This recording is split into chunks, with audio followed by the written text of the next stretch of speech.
Praise the lord. ఈ దినం దేవుని వాగ్దానం. ఆత్మ విషయమై దీనులైన వారు ధన్యులు, పరలోక రాజ్యం వారిది. మత్తయి సువార్త 5వ అధ్యాయము 3వ వచనం. నా ప్రియ నేస్తమా, ఆత్మ విషయమైన దీనతను కలిగి ఉంటాను. అహంకారము అహంభావము లేకుండా దేవునిపైనే ఆధారపడ్డ దేవుని చిత్తమునకు విధేయులవుగా నీవు ఈ దీనతను కలిగి జీవించు. దేవునికి దైవ ఆనందమును దైవ రాజ్యమును అనుగ్రహించును. దీనత్వ విషయమై ప్రార్థన. మహాపరిశుద్ధమైన పరలోకపు తండ్రి, నీ పాదములకు వందనాలు, స్తుతులు చెల్లించుకున్నాం ప్రభా. యేసయ్య, గతించిన కాలం నుంచి కాచి కాపాడు సజీవుల ఇక్కడ నుంచి నీ ప్రేమను బట్టి కోట్ల కొలది వందనాలు, స్తుతులు తండ్రి.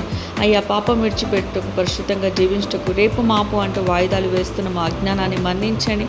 మా మనోనేత్రాలు తెరవండి. నీటి బుడగల వంటి మా జీవితం ఎప్పుడు ఆవిరైపోతుందో తెలియని ఈ బ్రతుకును నా ప్రభా, పాపంలో చనిపోకుండా, నరకానికి పోకుండా, ప్రాణం ఉండగానే పాపం విడిచిపెట్టి బ్రతుకుండగాని అందు భయభక్తులు కలిగి జీవించి ప్రవర్తించే మనసును మాకు నేర్పించండి తండ్రి. యేసయ్య నా తండ్రి, మా లోకంలో నా తండ్రి ధనం, బలం, ఉద్యోగం, వ్యాపారం ఇవేవి సంతోషం కాదు, సమాధానం మీరే మాకు ఇవ్వగలరని మేము వేడుకుంటున్నాను నా తండ్రి. మీరే మాకు సమస్యలు తీర్చండి. ఇరుగు పొరుగు వారితో తగాదాలు, ఉద్యోగాల్లో ఒత్తిడి, వ్యాపార నష్టాలు, కుటుంబంలో మనస్పర్ధలు, ఉద్యోగం రాక, వివాహం కాక బాధపరిచి ప్రతి ఒక్కరిని వాళ్ళ సమస్యలను పరిష్కరించమని బతిమాలుకుంటున్నాను తండ్రి. సమస్యలను బట్టి చింతించకుండా విశ్వాసంతో ప్రార్థిస్తూ మీ అందు ఆనందించేలాగా మాకు సహాయాన్ని దయచేయండి. అన్ని విషయాల్లో మీరే మాకు తోడుగా ఉన్నారని నమ్ముచు యేసు అతి పరిశుద్ధ నామంలో ప్రార్థించి బతిమలాడి ప్రేమతో పెట్టుకుంటున్నాను నా ప్రియ తండ్రి.